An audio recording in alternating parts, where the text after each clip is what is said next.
कभी परिस्थितियाँ इतनी विकट हो जाती है कि समझ में नहीं आता है कि किस तरीके से हम निकले।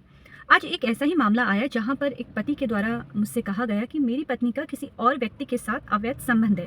पत्नी का ये कहना है कि वो उनको तलाक नहीं देगी, लेकिन साथ भी नहीं रहेगी, पर मेंटेनेंस उनसे लेगी, क्योंकि बच्चों की वजह से वो उनसे अलग नहीं होना चाहती है। और महिला के द्वारा ये स्वीकार भी किया जा रहा है कि उनका किसी और के साथ संबंध है। अब ऐसी अवस्था में पति क्या करे? तलाक पत्नी को नहीं देना है, मेंटेनेंस भी देना है, साथ भी पत्नी नहीं रह रही है, और पति के पास सबूतों का अभाव भी है। पति के पास सबूत है नहीं, पर महिला ने ये माना है कि मेरा किसी और व्यक्ति के साथ संबंध है और इस वजह से वो उनके साथ नहीं रहना चाहती है। अब इस विकट परिस्थिति में पति को क्या करना चाहिए? तो देखिए, अगर ऐसी अवस्था आपके साथ भी है तो वहाँ पर मैं आपको बता दूं कि आपको क्या करना है। देखिए, अगर आप अडल्ट्री का ग्राउंड बनाकर तलाक लेने की सोच रहे हैं तो मैं बता दूं कि अगर आप अडल्ट्री को ग्राउंड बनाकर तलाक लेते हैं तो अडल्ट्री को साबित भी करना पड़ेगा, क्योंकि आपके पास अभी एविडेंस है नहीं।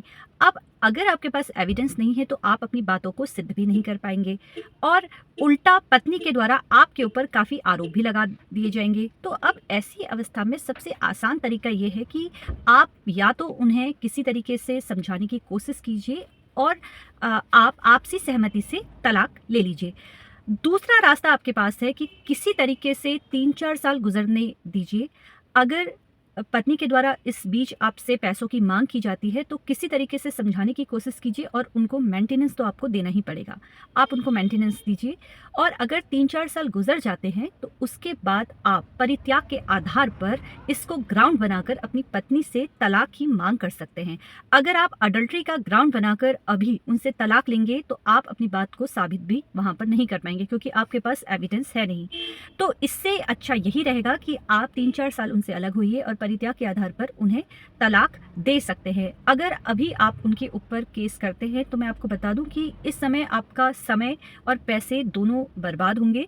आपको न्यायालय में आकर क्योंकि आपको पता है कि सबूत तो दिखाने पड़ेंगे, बिना सबूत के आपके ऊपर कोई भी विश्वास नहीं करे। या तो फिर आप सबूत आपके पास इतने स्ट्रांग होने चाहिए कि आप न्यायालय आए और अपनी बात को सिद्ध कर पाए। फिलहाल इसी तरीके से कानूनी जानकारी प्राप्त करने के लिए आप लोग मुझसे जुड़ते रहिए, और अगर आपके भी प्रश्न हैं तो आप मुझे मैसेज कर सकते हैं, और आपको इसी तरीके से मेरे इंस्टाग्राम आईडी और मेरे यूट्यूब चैनल पर भी मुझे फॉलो करना है, और अधिक से अधिक लोग इस पेज को शेयर कीजिए। धन्यवाद।